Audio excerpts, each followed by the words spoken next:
Bonjour à toutes et à tous, je m'appelle Xavier Coumoul et je suis professeur à l'Université Paris-Cité, directeur d'une unité INSERM qui travaille sur les expositions, notamment les expositions chimiques et leurs conséquences sur la santé. Je décortique avec cette unité et au sein de mon équipe les mécanismes moléculaires et cellulaires qui associent et lient l'exposition aux polluants, dont les micros et les nanoplastiques, à un certain nombre de pathologies. Et dans le cadre des journées, je vais intervenir pour parler des microplastiques, des nanoplastiques et de leurs conséquences en matière de contamination du cerveau et du cerveau humain.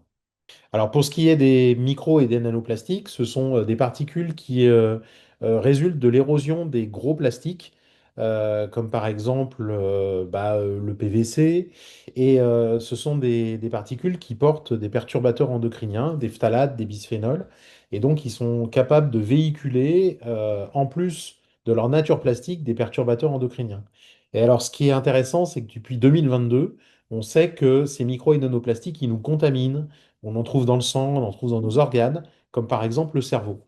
Et la conséquence de ça, c'est que, eh bien, on a des micros et des nanoplastiques qui sont résiduels dans nos cerveaux et qui vont conduire potentiellement à des pathologies. Alors pourquoi? Parce qu'il y a des expériences qui ont été faites chez les souris qui montrent que ces particules et ces perturbateurs endocriniens peuvent produire de l'inflammation.